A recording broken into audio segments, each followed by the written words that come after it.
Without any further ado, I'd like to introduce our guest of the evening. Among other things, he's keen on helping teams to see, build, and boost their value stream through the improvement of their workflow and reducing their frustration. With over 20 years of experience empowering business with tech and humanizing software, please welcome the value stream guy, Steve Pereira. Steve. Thank you very much. What I'm going to be sharing with you folks is a methodology that I've built over a few years now that really gets to how we accomplish anything in a team in a sustainable way. Because in current circumstances, we don't do anything once. We're moving away from projects. What does that mean for the ways that we work? And more importantly, the ways that we work together. So all of this is in service of collaboration, in visibility, in accessibility, and alignment. So I hope you really enjoy this. And with that, I'll take it away.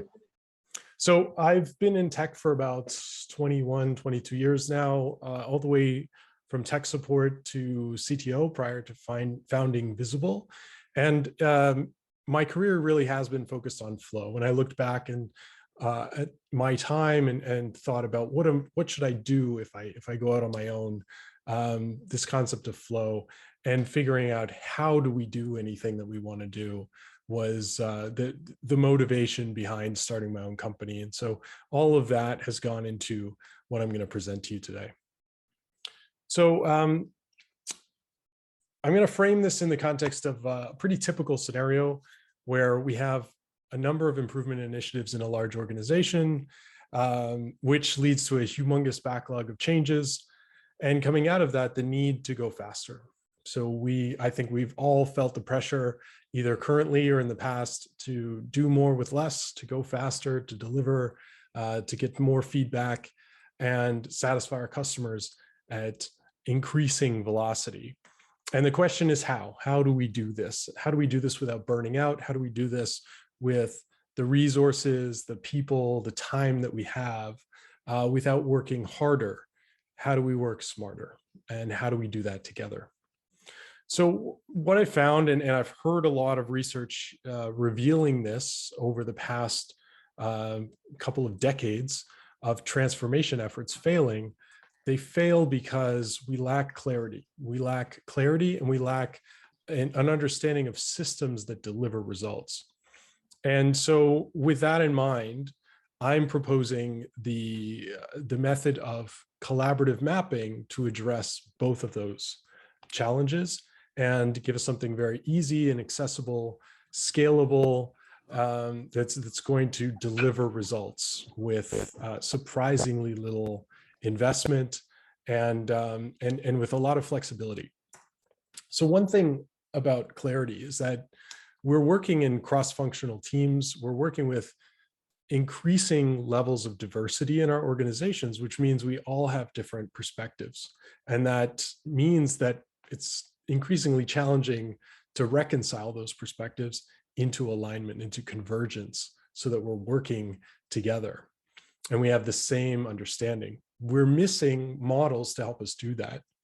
And there's no way for us to copy and paste a success product for this. You cannot copy another organization's success. You cannot copy another organization's actions. You really have to generate your own results based on your environment at the moment that you are acting and given the landscape that you're working in. So I propose that collaborative mapping is a superpower for not only achieving this clarity that's so necessary to keep us on the same page and set our direction, but in order to actually define how we're going to proceed. So starting off with clarity, but how do we actually keep headed in the right direction together and traveling at the most sustainable pace? So what I do with folks, and I suggest, you look into and examine, especially under COVID, is remote mapping. I've been doing this for a long time in boardrooms and workspaces, on whiteboards, and walls with Post-it notes. We can now do this all interactively online in real time and asynchronously. We can all be working on the same shared surface. And I'm going to share a couple of ways that we can do that really productively.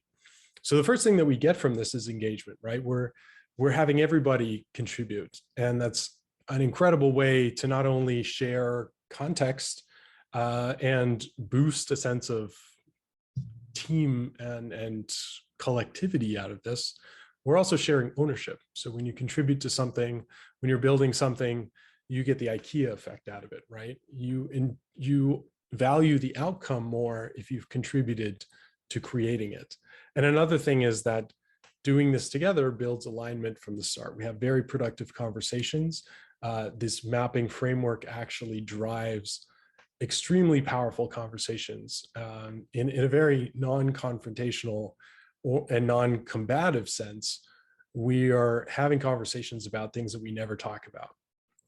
And we do it productively because it's framed in a positive context. It's framed with a desired outcome in mind and with a full understanding of the challenges that we're facing. And I'll show you how that comes together. I mentioned that you can't copy and paste success. This framework that I'm sharing with you can be entirely customized. It is entirely customized every single time you run through it. The outcome is never the same.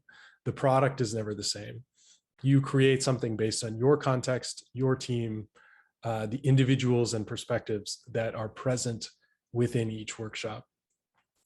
And that also means that because of the fact that everyone is going through this together, we remember what we come up with. We, in effect, the mapping exercise is more valuable than the map. We learn things about flow. We learn things about working together. We learn things about how to have productive conversations that stick with us after the mapping exercise. And they trickle out into other ways of working, other aspects of our work together. And as I mentioned, this is all remote friendly now. So in the current reality where we will likely be working with remote team members for the foreseeable future, we can treat those members of our teams as first-class citizens and make sure that they are present at the table with the same level of presence and ownership as everybody else. And I think that's very powerful. So this is what I call flow engineering. And that might sound like a technical thing. Really, when I talk about engineering, I'm talking about solving problems. I'm talking about applying systematic approaches to problem solving. And the problem that I'm focused on is flow, is how do we improve flow? How do we improve the delivery of value through organizations? Hence the name flow engineering. Also, people seem to like it. It seems to be quite catchy, which I like. So this is what it looks like. First of all, we look at outcomes. We begin with the end in mind. We clarify a destination, and we do that by working with the team to draw out challenges, ideas, and other aspects of the collective consciousness and set a direction that everyone can be a part of. Then we look at the value stream. The value stream is how we do anything. The value stream is our way of working. It is the activities that are delivering value. So it is the primary delivery mechanism inside of flow engineering in any collective team effort that is sustainable. Then we look at dependencies. We look at things that are affecting the value stream externally. So things that affect the value stream from outside, things the team depends on. Then we look at capabilities. What is inside the team that can either help us break dependencies or mitigate dependencies? So starting with outcomes, what we do is we define a target outcome. You might remember we have to go twice as fast. What we also want to make sure we don't do is ignore quality. So we can keep these ideas in our heads at the same time with a focus on moving faster. So we want to make sure we don't forget to maintain quality, but we can focus the team on going faster.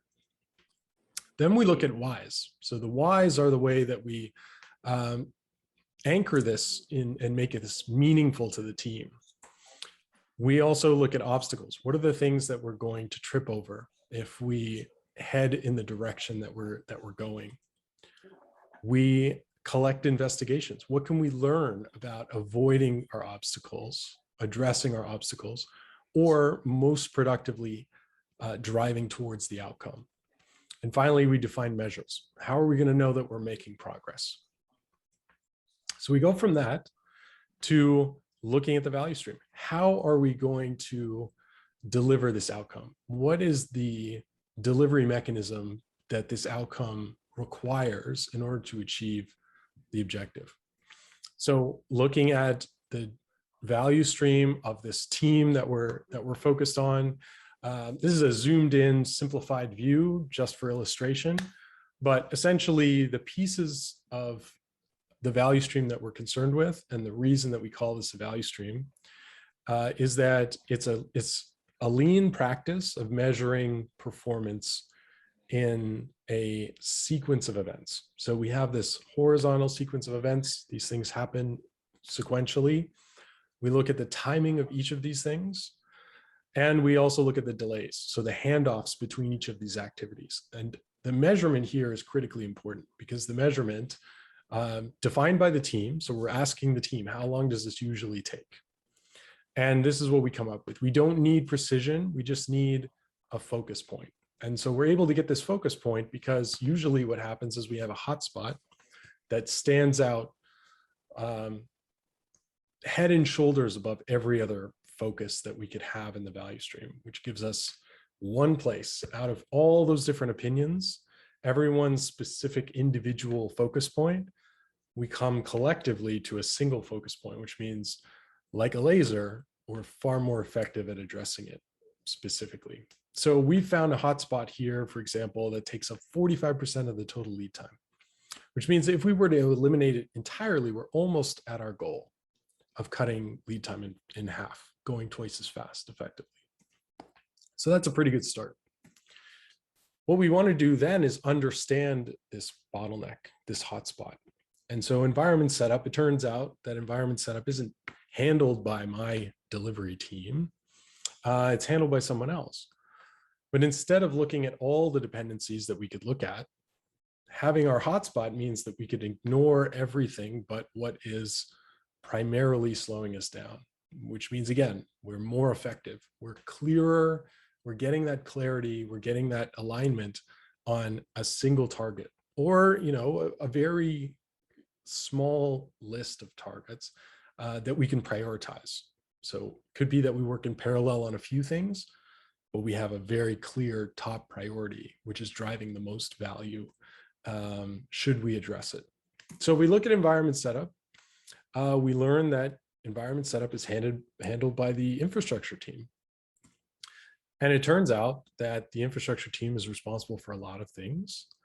And for the business to go faster, meaning we have to go faster, it turns out the infrastructure team can't go faster. They're completely overloaded. As I'm sure many of you will be familiar with, they're constantly fighting fires. Every product team is relying on them for all of the infrastructure needs, which means they're just constantly being tapped on the shoulder for everything. So what can we do about this? So we work with the infrastructure team to dig a little bit deeper into the value stream. We can zoom into environment setup and look at the sequence of activities that are involved in that process. And by doing that, we can highlight the hotspots there. So we're digging deeper, we're getting more specific, we're focusing further and further into what's actually going to make a difference. So if we target data refresh, if we make a simple change, we cut the lead time there down. We cut the cycle time. This is a portion of the total lead time, but we're able to improve the performance of that activity. Then we move on. What's the next bottleneck? And all of this is low-hanging fruit. All of these things result in a 35% reduction in total lead time. That's a pretty good start to get us to our target. And all of these things maybe took a day of pairing between my team and the infrastructure team. It's lightened the load on the infrastructure team, so they're all for it. They were just lacking the space, the clarity, and maybe some development resources that I can lend them, because by unblocking them, I'm unblocking myself, right? So we can find these win-win scenarios. And the reason we can have a very productive conversation and get this done is because we can share the same map. So what we're able to do then is focus on capabilities. Maybe there's ways that we can break that dependency on the infrastructure team. So we can break down what are the capabilities that contribute to environment setup. Maybe the things that we can take on internally in our team. So we can see that we have a couple of these capabilities. We have folks on our team who can tackle them, but it turns out they don't have any backups. So if they were to go on vacation or get overloaded, we would have a problem. We can also see that we don't have a very high level of skill in the team in these areas. So that's another challenge that we would have to overcome. We can see that we have very little support resources. Maybe we're lacking documentation, or we don't have any internal tooling that will support that activity. And so if we were to get trained and maybe try and boost our skill level, we can see how long would it take to get that training, what would be the cost, and how realistic is it that we could actually raise our capability to a level that would allow us to break the dependency. And we can also survey the team. How valuable is this to you? Are you willing to adopt this capability? Is it worth it for us to internalize this capability? And so across all these dimensions, we can get a sense of what is going to move us in this direction of being decoupled. And we're able to sort of focus our attention on a constraint, on a hotspot within capabilities as well. So in summary, to bring us home, what we're looking at is going from starting from a sense of clarity, looking at how are we doing things right now. We're able to define a future state as well. We can imagine what would this look like if things were better, if we could redesign a couple of things. Maybe we run some things in parallel. There's lots of low-hanging fruit, lots of options for value stream improvement. We can look at dependencies to dig deeper. We can look at capabilities to try and decouple dependencies, break dependencies, mitigate dependencies. And we can put all of this information and all this data into a roadmap that specifically speaks to how are we going to get anything done? Not our product roadmap, not our technical roadmap, a flow roadmap that says, how are we going to accomplish anything that we aim to accomplish? And so that is the summary of flow engineering. If you're interested in more detail, this is a very quick run through, but there is a full ebook for free available at flow.visible.is. We're also writing a book. Myself and Andrew Davis are writing a book through IT Revolution, the folks behind the Phoenix Project, the Unicorn Project, the DevOps Handbook, at inside-out.work. You can follow along with that process. We're releasing a newsletter every 2 weeks. And we would love to talk to you. I would love to talk to you about any of this. If you're interested in running this with your own teams, reach out to me, and I would love to guide your progress. Thanks very much. Steve, that was fantastic. And I know, I mean, I feel like you flew through that. I feel like there's probably more than 15 minutes of more material, to say the least, that you could go in. But I love that you've given us an opportunity to find more information and follow up with you later. For those of you that are new to AgileTO, if you want to throw questions in the chat window, you can send them to me directly, or feel free to put them in publicly that everyone can see, or just let me know in some way that you want to ask a question, and we'll make sure that we fit that in. A couple of questions, Steve, have already come through. A couple of people have already sent me a couple one. And on here, the first question is interesting. A couple of people have actually asked, who's actually doing this work of mapping the flow out? Yeah, that's a great starting point that I always forget to cover. It really is following sort of a two pizza team mentality, right? We don't want too many cooks in the kitchen, but we want representation from across the value stream. So we're going to be looking for a champion, someone from executive leadership, someone who can say yes to things, assign budget, give us air cover, time, space to make improvements. Otherwise, the mapping is just going to surface things that we can't do anything about. But we also want representation from across the value stream, which means folks from engineering, folks from product, sometimes folks from marketing. I mean, it really depends how end-to-end the value stream is right now. That's going to dictate who we should involve in this process. I've run mapping sessions where we include marketing because they really should be part of the process from early on. And the marketing folks say, this is incredible. I've never been in the same room with these people. And everybody else is saying, I had no idea that marketing needed us to get them this information this early, because their lead time is so long that, you know, it doesn't matter how fast we deliver software, it just sits waiting for them to announce it to customers. So if we were to include them in the process earlier on, we'd get things out to customers. And it's not a question of development speed or testing speed. It really is what is going to accelerate the entire value stream. And so you want that participation from across all those roles. You don't need everybody, but sometimes it's helpful to have a senior engineer and a junior engineer, because a senior engineer can take some things for granted. They might be a little bit optimistic about lead time or cycle time in a specific activity. You know, it might take them 20 minutes, but it might take a junior member of the staff 4 hours to do something. And so we want to look at, okay, well, most of the time across the team, how much time are we looking at? So representation matters, diversity of perspective matters.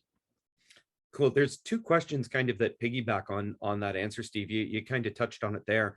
But one is that we had, you know, we're meeting people for the first time. We had no idea that these lead times were going on. So when is the right time to actually do an activity like this? Or how do you know what signals are there that now is the right time to do this? Yeah, I'm a big fan of the planting trees analogy. You know, the right time is 20 years ago, but the second best time is today. I absolutely believe that that's true. Unless you know what your biggest constraint is, and you can back that up with data and show it to someone who can help you tackle that constraint, then now is the right time to map your value stream, to run through this process. If there's any doubt that anyone on your team or anyone that you work with is unclear about your target outcome and how you aim to accomplish it, that's another great sign that you could take a couple of hours. Each of these workshops, so each of the 4 that I walked us through, I take 2 hours maximum. If we have to dig deeper, we have to dig deeper, but in 2 hours, we can get a ton of clarity on where we are and where we should be headed and where everyone should be focused. And that's incredibly valuable. The return on investment for that is enormous. And one other thing that I will mention is that it does pay to have skilled facilitation involved, right? I mean, I've run hundreds of these now. If you have someone who's very comfortable facilitating workshops, that could work extremely well.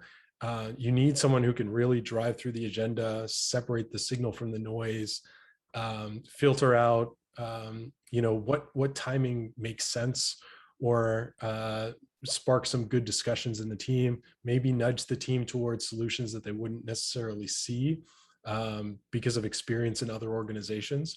So, you know, I can run these in 2 hours. I'm not sure I could guarantee that they're always going to run in 2 hours if other people are running them, but that's my goal. That's not to say that you can't run this even by yourself. You know, if you step through this process, there really is a lot of guidance in how this comes together between the ebook, and you can tap me for anything. I'm happy to guide you through it. But really, I think that anytime there's a doubt that we are headed in the right direction and we know exactly what's going to make the biggest difference in our ability to deliver value, you should map and figure it out, because you can.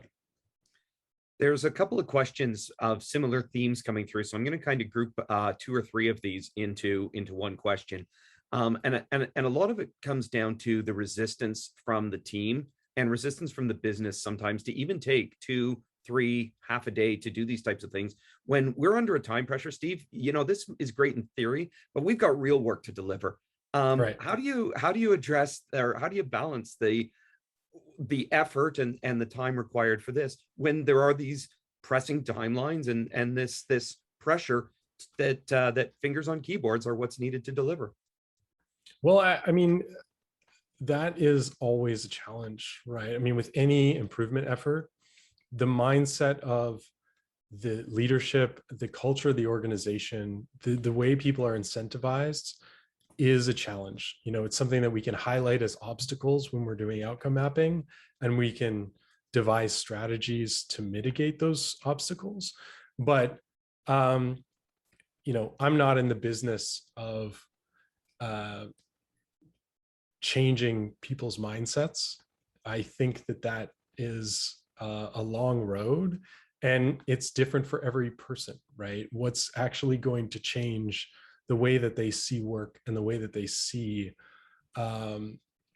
opportunity, right? I mean, you could talk to someone who's sawing away with a dull saw and say, you know, if you just took 30 seconds to sharpen your saw, you might find that you work a lot more effectively, and you might not even be breaking a sweat right now, but they could say, you know, I can't sharpen the saw, I'm busy sawing, right? And that, if that's the response, you know, I have a lot of folks to work with who are very happy to make improvements, to take the time. They see the value in investing in their people and the way that they work. And so I follow the path of least resistance, and I'm happy to work with all of those people. Everybody else will come along eventually, or they're going to go out of business. Can you tell me a little bit about how this might be different? I mean, in the 80s, there was this idea of business process reengineering, and this idea of lean and Kanban now is regained or gained popularity. These sound like they're connected in some way, or they how are they different? I would say that the main difference, the number one difference that I've tried to bring with flow engineering is accessibility and simplicity, right? A lot of these efforts and frameworks that have existed for a very long time and are extremely powerful if they're used properly are nevertheless somewhat heavyweight. I mean, lean itself is fantastic. It's very simple, but nobody really just follows lean. There's not an easy on-ramp of how, right? It just says identify value, map the value stream. Flow engineering gives you the on-ramp and the guardrails. And I think that's something that's been missing. So that's the reason why it exists, is because all of those things are valuable, but they're just not accessible to folks. And they usually come with a very long on-ramp, right? It takes a long time to even understand these things. And in the case of like business process reengineering, or let's say Six Sigma, they're very much focused on control and driving variation out of the system, which doesn't necessarily work very well for software, right? We want to be creative. We want a certain degree of flexibility. We want agility. We're going to have variation. We're going to have quality issues because we're changing the product on a regular basis. So I've tried to meet folks where they are with that, and then take them to a place that's fairly close by via, you know, a simple on-ramp and very simple guardrails. Sounds really cool. There's a couple of questions left. Alpa's got one, Marcy's got one. There's a couple of others in the chat as well. But it is 6:30, so I want to be cautious of the time. And I know sometimes people do have to leave. If you do, there is a feedback form in the chat window. If you can click on that, I'd love to get your feedback on this session and what you'd like to see in others. But if you're able to stick around, Steve, I'm hoping we've got time for a couple more questions. And I'd love to dive into Jerome's question here about using this practice, which he calls an awesome practice, rightly so. How does it apply in a vUCA world where processes become obsolete the next day? Yeah, well, I think that in places where we don't have any consistency of process, it's even more important that we sort of evaluate the landscape, right, on a regular basis, and we look at how are we doing work, however temporary we're going to be doing it in a specific way. You really don't have to commit to anything coming out of flow engineering, right? As I mentioned earlier, the mapping is more important than the map. So just stepping away from the work and saying, okay, what's working, what's not working, it doesn't prescribe a operating model coming out of it. It doesn't say, here's how you have to work or here's how you should work. It's merely highlighting, this is the thing that's in your way right now. And you're either going to bump up against it or you're going to go around it. And so that's another reason why it's extremely lightweight. I mean, if you basically took the time that it takes to do sprint planning and your retros every week and you ran flow engineering, you would be far ahead of where you are. It doesn't take any more investment. And once you've run it once, you can run it again in a quarter of the time, an eighth of the time, especially with a team that's done it before. It becomes very comfortable to target hotspots, to find the constraints, to map the value stream, to do all of these activities. And they survive across multiple sessions, right? So you can work off the same workspace, even asynchronously, as you're doing the work, and you can kind of evolve your process to match the landscape at any given time. So I think of it as a way to address vUCA reality and really navigate that with a degree of confidence, but even more importantly, a degree of alignment, right? Because just because we live in a volatile and chaotic environment doesn't mean that we can just throw up our hands and say, every man for himself, figure it out. We still need ways of having really productive conversations. We need to navigate. We always need to navigate, and we need to do it together. Awesome. Marcy, you've got a question in here about using this on AI projects. And I'm curious, I'd love to get you maybe a little bit more of a take on this, but I'm wondering why AI projects would be different than another type of project in mapping out the flow. So maybe you could expand on the answer or the question a little bit. And Steve, you can give us some thoughts on this one. If you're there, Marcy, if you want to take yourself off mute, hopefully you can do so. Hi, good evening, everyone. So my question is regarding because AI project, because they have a phase that the data analysts always tell me, I will spend 1 week doing analysis because when I found something in the data, it thinks I can't break down, and it's bothering me a lot. And to support, another thing that I'm facing right now, it's how to do support on this. How can I break down this, or how can I prove to them that it's better way to break down this problem? I know that AI is complex, but it's not something that is impossible to break down. So before we get into the answer, Steve, Marcy, I'm going to suggest that we ask Steve on how he would help us see that week is there. As far as the how you break it down, I think that might be a question for us to take offline, if that's okay, as we get into actually solving that bottleneck that you've potentially identified. Yeah, but Steve, sure. do you want to talk about how you would identify that and how that would show up? Yeah, that's a good clarification. Really, what I've seen of value stream mapping specifically, even outcome mapping, and the rest of the practices, they work for any process And your organization really is just a collection of value streams, right? From your hiring to your new customer onboarding to research and development, your data pipelines. You can see all of those as just sequential activities with timing. I mean, time applies to everything. Sometimes these things are running in parallel, but it's not too challenging to represent that in a value stream as well.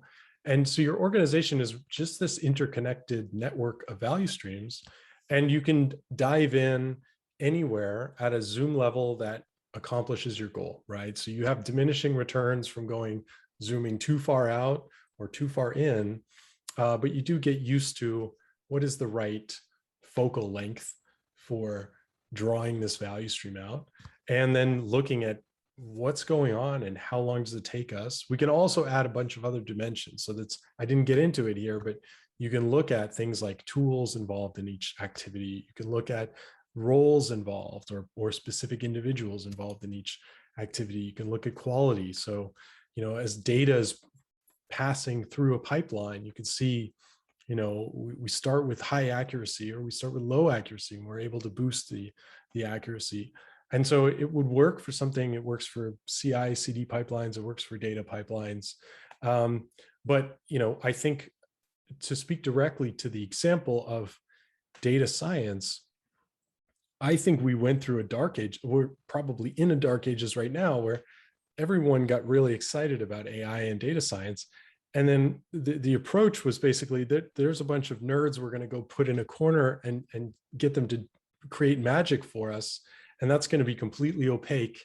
And then we're going to be really upset when after 3 years, they haven't come up with anything, right? So I think that the visibility and the accountability of being able to represent a process with clarity and data and share that in a very easy way for leadership or someone who just joined the company or someone in a completely different role goes a long way towards building trust and alignment and allowing those folks to not get stuck off in their own silo, working under, the fog of war, and bringing them into the rest of the organization, bring this level of transparency and visibility so that we can understand, why does this take so long? How can I help you with this? What do you need? Where are you focused? And have a productive conversation about that. Steve, thank you so much. There's a couple of other questions out there. I'm sure people will reach out to you independently and offline. I do want to be conscious of the time as we get through this quick talk. Feedback form, folks, if you do have an opportunity to fill that out. Steve, that was an amazing, quick introduction into this. I can't wait to dive in and learn more. Really appreciate your time for introducing such a fantastic and seemingly simple approach to creating that shared understanding. So on behalf of AgileTO, thank you so much. Really appreciate it. Thanks very much. I really appreciate the time. For anyone, if you want to get in touch with me, steve@visible.is. I would love to hear from you.